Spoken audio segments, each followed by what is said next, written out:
Hi guys, welcome back to my channel. ꯑꯩꯗꯣ ꯉꯁꯤꯁꯨ ꯋꯥꯛꯀꯤꯡ ꯁꯨꯝ ꯆꯠꯂꯨꯒꯦ ꯇꯧꯕꯅꯦ ꯅꯨꯡꯗꯥꯡ ꯋꯥꯏꯔꯝꯒꯤ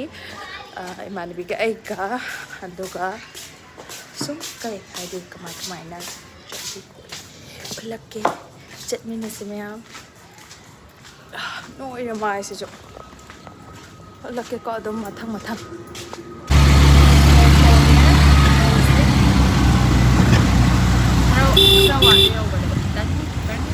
ꯑꯩꯈꯣꯏꯅ ꯂꯩꯔꯤꯕ ꯃꯐꯝꯁꯤꯗꯒꯤ ꯌꯧꯔꯒ ꯆꯠꯂꯒꯦ ꯋꯥꯛꯀꯤꯡ ꯆꯠꯄ꯭ꯔꯥ ꯅꯠꯇ꯭ꯔꯒ ꯀꯩꯗꯧꯕꯅꯣ ꯆꯠꯂꯤꯁꯦ ꯍꯥꯏꯕꯗꯣ ꯁꯦ ꯃꯤ ꯂꯩꯕ ꯅꯠꯇꯦꯀꯣ ꯑꯩꯅ ꯋꯥꯏꯠ ꯑꯦꯡꯒꯜ ꯅꯝꯕꯩꯅ ꯁꯦꯡꯉꯝꯗꯣꯏꯁꯦ ꯃꯌꯥꯝ ꯐꯣꯇꯣ ꯀꯥꯞꯅꯩꯁꯨ ꯁꯤꯗꯩꯁꯤꯗ ꯄꯔꯦꯡ ꯂꯩꯔꯦ ꯁꯤ ꯁꯜꯃꯥꯟ ꯈꯥꯟꯒꯤ ꯂꯩꯔꯦ ꯁꯔꯨꯛ ꯈꯥꯟ ꯖꯣꯟ ꯑꯝꯕ꯭ꯔꯥꯍꯝ ꯍꯥꯏꯕ꯭ꯔꯥ ꯀꯔꯝꯕꯅꯣ ꯑꯩ ꯍꯥꯏꯕ ꯍꯩꯇ꯭ꯔꯦ ꯑꯗꯨꯒꯤ ꯂꯩꯔꯦ ꯔꯦꯈꯥ ꯅꯨꯡꯈꯥ ꯂꯣꯏꯅ ꯂꯩꯔꯦꯀꯣ ꯁꯤꯒꯤ ꯄꯔꯦꯡꯁꯤꯗ ꯐꯖꯕꯅꯦ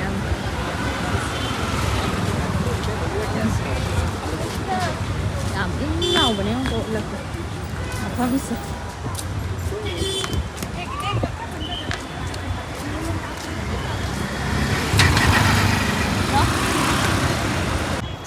ꯁꯝꯒꯁꯦ ꯌꯥꯗ꯭ꯔꯦ ꯂꯣꯏꯅ ꯀꯩꯅꯣ ꯇꯧ ꯏꯃꯥ ꯁꯤꯅ ꯂꯥꯛꯏꯁꯤꯅ ꯕꯤꯁ ꯃꯄꯥꯟꯗꯅꯤ ꯑꯃꯨꯛꯀ ꯑꯩ ꯚ꯭ꯌꯨ ꯑꯣꯏꯅ ꯎꯠꯂꯛꯀꯦ ꯑꯩ ꯌꯦꯡꯉꯨꯔꯣ ꯑꯗꯨꯝ ꯚ꯭ꯌꯨ ꯐꯖꯁꯦ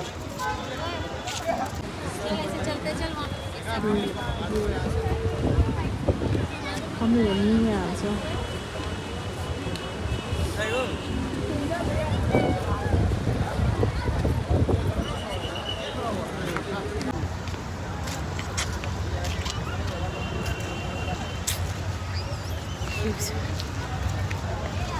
ꯃꯤ ꯌꯥꯝ ꯆꯤꯜꯂꯦ ꯁꯤ ꯃꯐꯝꯁꯦ ꯃꯤ ꯑꯗꯨꯝ ꯆꯤꯟꯕꯅꯦꯕꯀꯣ ꯑꯗꯩ ꯑꯁꯤꯗ ꯁꯔꯨꯛ ꯈꯥꯟ ꯍꯣꯏ ꯁꯜꯃꯥꯟ ꯈꯥꯟ ꯍꯣꯏꯒꯤ ꯃꯌꯨꯝꯁꯨ ꯂꯩꯕꯅꯤꯅ ꯑꯗꯨꯝ ꯃꯌꯥꯝ ꯂꯥꯛꯅꯕꯗꯣ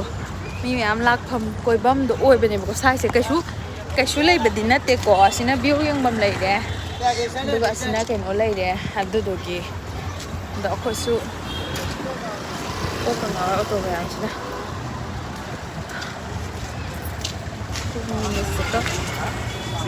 ꯌꯦꯡꯃꯤꯟꯅꯁꯦ ꯑꯆꯥꯄꯣꯠ ꯑꯁ꯭ꯋꯥꯏꯗ ꯑꯆꯥꯄꯣꯠ ꯌꯣꯜꯂꯝꯃꯗꯤ ꯑꯆꯥꯄꯣꯠꯁꯨ ꯆꯥꯔꯛꯈꯤ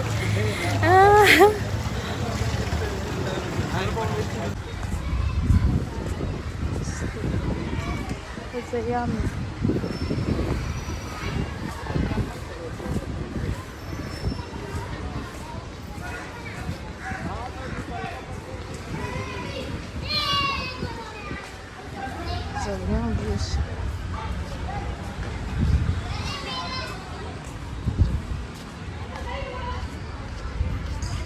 ꯃꯤ ꯃꯌꯥꯝ ꯐꯝꯅꯩꯌꯦ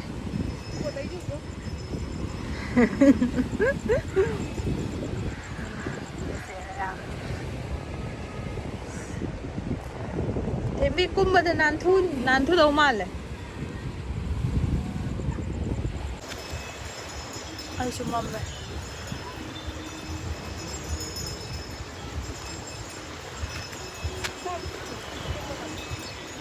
ꯐꯖꯗ꯭ꯔꯥ ꯌꯥꯝꯅ ꯚ꯭ꯌꯨꯁꯦ ꯑꯩ ꯃꯝꯃꯁꯨ ꯚ꯭ꯌꯨ ꯐꯖꯕꯅꯦ ꯍꯥꯏ ꯇꯧꯔꯛꯑꯣ ꯂꯣꯏꯗꯧ ꯃꯥꯜꯂꯦꯀꯣ ꯍꯥꯏ ꯇꯧꯔꯛꯑꯣ ꯆꯧꯁꯤ ꯂꯥꯎ ꯃꯊꯛꯇ ꯑꯁꯣꯝ ꯃꯊꯛꯇ ꯆꯧꯁꯤ ꯂꯥꯎ ꯍꯥꯏꯕ ꯐꯖꯕꯅꯦ ꯍꯥꯏꯕ ꯁꯤꯗꯅꯦ ꯀꯩꯅꯣꯝ ꯇꯧꯍꯧꯋꯦꯕꯀꯣ ꯐꯦꯁꯇꯤꯚꯦꯜ ꯑꯃ ꯑꯩꯈꯣꯏꯅ ꯆꯪꯕ ꯂꯥꯛꯏꯕ ꯃꯐꯝꯗꯨꯗ ꯑꯗꯨꯗꯨꯅ ꯃꯣꯏꯗꯣ ꯇꯤꯀꯦꯠ ꯀꯛꯄ ꯃꯥꯜꯂꯦ ꯑꯗꯣ ꯀꯩꯅꯣ ꯃꯅꯨꯡꯗꯨꯗ ꯇꯧꯋꯤꯗꯨꯁꯨ ꯈꯪꯗꯦꯕꯀꯣ ꯏꯕꯥꯅꯤꯒꯤ ꯗ꯭ꯔꯦꯁꯇꯤ ꯆꯨꯝꯅꯒꯤ ꯁꯨꯃꯥꯏꯅ ꯋꯥꯛꯀꯤꯡ ꯀꯩ ꯍꯥꯏꯅꯤ ꯋꯥꯛꯀꯤꯡ ꯆꯠꯄꯒꯤ ꯌꯨꯝꯗ ꯂꯩꯕꯩꯗ ꯂꯥꯛꯄꯅꯤꯗꯅ ꯑꯗꯨꯗꯨꯅ ꯆꯪꯉꯔꯣꯏꯁꯦꯅ ꯊꯣꯛꯂꯛꯑꯦ ꯑꯩꯕꯥꯅꯤꯁꯨ ꯀꯩꯅꯣ ꯕꯣꯕꯥ ꯊꯛꯁꯦ ꯍꯥꯏꯔ ꯀꯩꯅꯣ ꯑꯗꯣ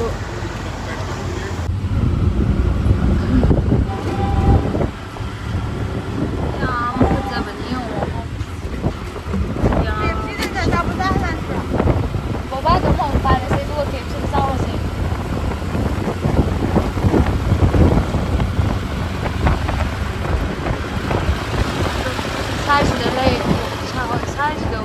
ꯅꯠꯇꯦ ꯁꯤꯗꯩ ꯈꯤꯇꯪ ꯀꯥꯈꯠꯂꯒ ꯑꯣꯏꯗꯣꯏꯅꯦ ꯖꯣꯟ ꯑꯕ꯭ꯔꯥꯍꯝ ꯍꯥꯏꯕꯔꯥ ꯍꯣꯏ ꯑꯁꯥꯏꯗ ꯑꯗꯨꯒ ꯁꯔꯨꯛ ꯈꯥꯟ रेखा नुखा किसी भी परहेज भैया वो शाहरुख खान का घर कौन सा वाला है पीछे रह गया ओ ये जॉन अब्राहम ये नहीं रेखा ये पीछे वाला ओ क्या समर सलमान खान आगे ओ सारे हो जो ना शाहरुख खान की नहीं है तो इसलिए रेखा रहे हो रहा है अदुगा सिदा सिगे फर्स्ट फ्लोर दनी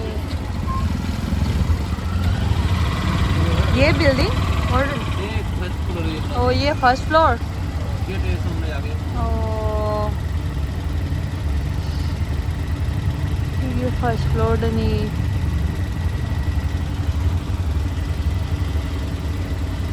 सिंगमगा चौमा नहानगी मफमदुदा अमुक लाए dia mau na lại dress kasi di makom dula mo lae atuba kage tharo de nasi na sa pala tropa amo Charlie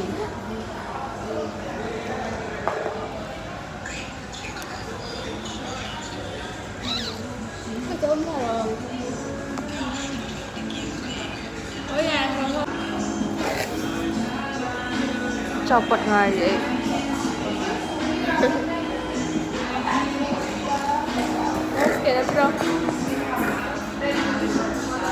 apa?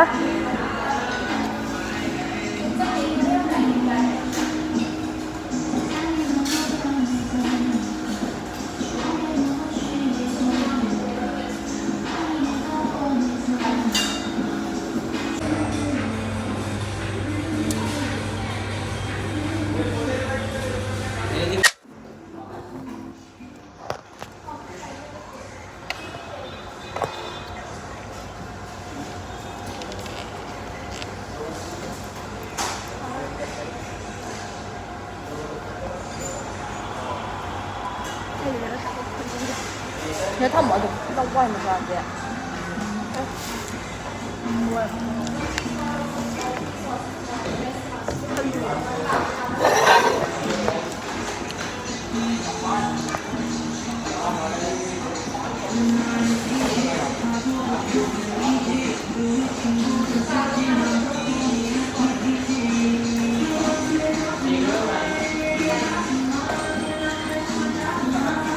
Megin ya.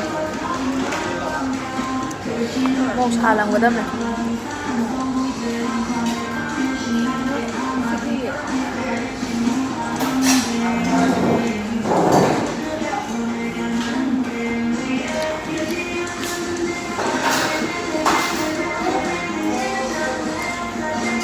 lagi udah nih cuma gitu.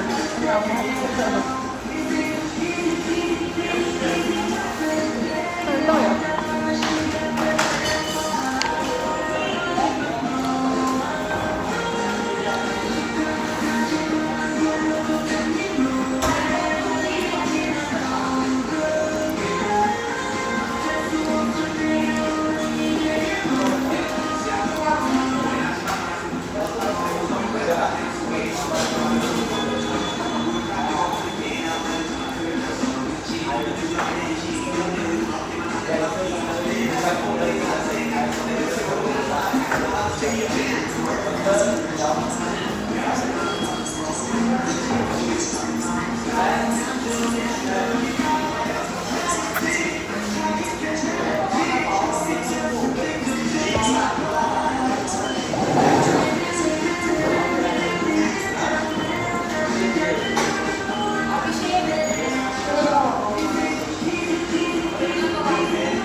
Maggie sao lên được rồi. Ở trên lên được rồi.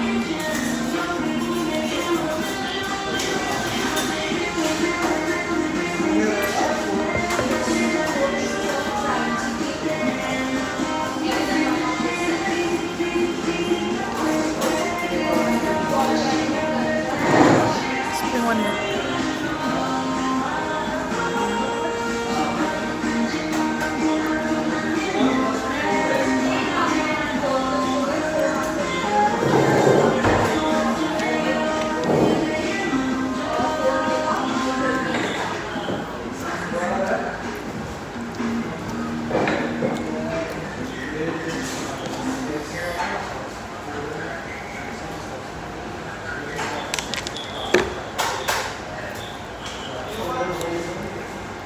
Khăn đấy.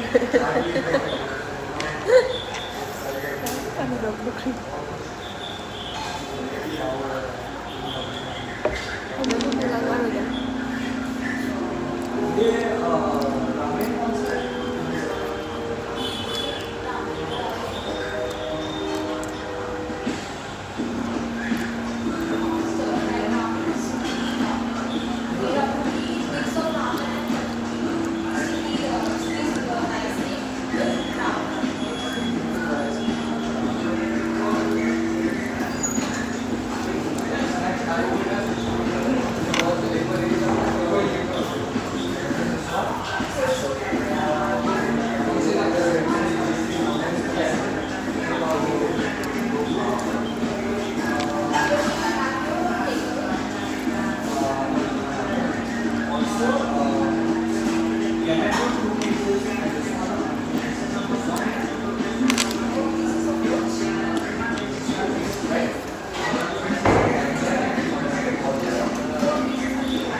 Sa thôi alu khak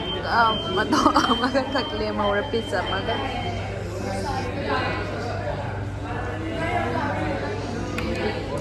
palm giờ bị rồi bò ba rồi đi ra khuya rồi mà sai ăn mà đâu bây giờ bây giờ sao ăn thì rồi mà đâu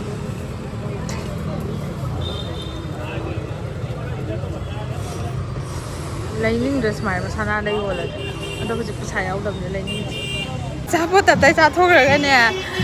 có gì mà phong đều chừng ngày này cô mau re lúc ba con khác khác nhau rồi ba thế tụi cái meter để chạy lên bây giờ đi tụi cái lúc ba con khác 31 tải tụi cái 31 tải đấy cô mau ra chơi gì đó hay là không nằm mặt tiệm mà lại ba tụi octo driver tụi lắc nè làm gì ba sẽ chẳng ra chứ economy à cái lấy cô chụp bông tập tay cha thôi rồi cái bây giờ áo tụi nè Jaja ni ko taurise Jaja yang taure pun sise ko alhamdulillah gudagi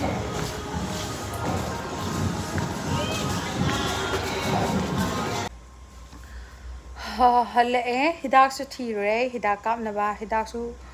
phangak tre ando hayeng amu thi bichat lani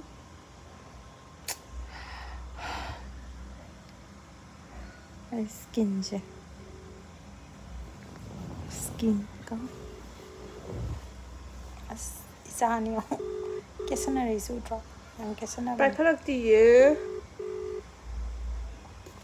दोनों सी की blog से side lesson जरगे ma'am अथाना मुबांग तरके का पैसा लगो